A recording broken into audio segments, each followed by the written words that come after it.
I'm going to be selling my bike soon. As you may know, I got my full license in December of last year, on my 25th birthday, which was a nice little birthday present to myself. Although it wouldn't be so good if I failed on my birthday, but oh well, we're lucky, so it's alright. Yeah, I'm just going to be looking for a little bit of an upgrade, but it won't be straight away, unfortunately, because to be honest, motherfucker, I'm broke.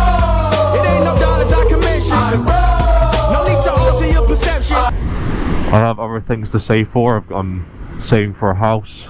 Bikes aren't at the top of the list, unfortunately, and maybe that's not a good thing to say on a motovlogging channel, but that's how it is, you know. But yeah, the reason I'm selling it now instead of like riding the whole season and then selling it in winter is I'm hoping it's going to be a bit easier to sell now. I just don't see the point in keeping my bike for another winter, because I'm not going to ride it through winter.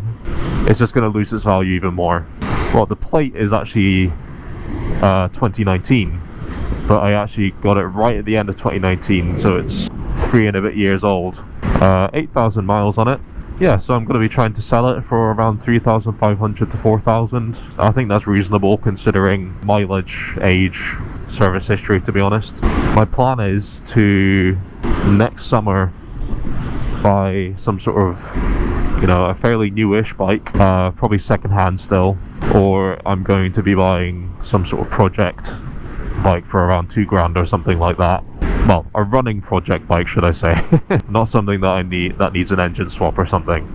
Something naked, probably, because if I'm getting a project bike that I'm probably going to have to work on, I don't really want to be taking off fairings all the time, so I already know I'm going to miss this bike. You know, we've been on a lot of adventures together, and it was my first quote-unquote big bike, so yeah, it's going to be a sad day when I let it go, but I'm sure a lot of people feel that way about their bikes. But it's been absolutely perfect this whole way through, really, like no issues whatsoever. That's been absolutely smooth sailing. So whoever gets this bike next, you do not worry. I don't think you have to worry at all, really, about this little baby blade breaking down on you.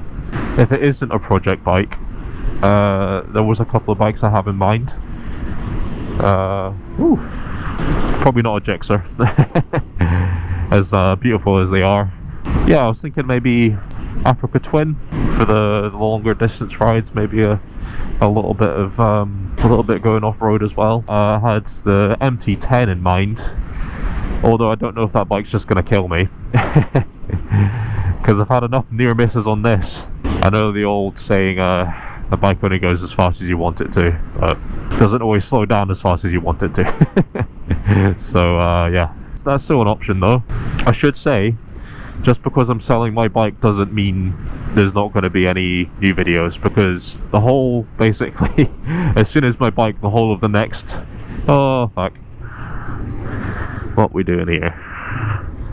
Damn it, if that guy was a little bit further to the right I could have passed him. I absolutely hate stopping on main roads like this. Doesn't feel safe.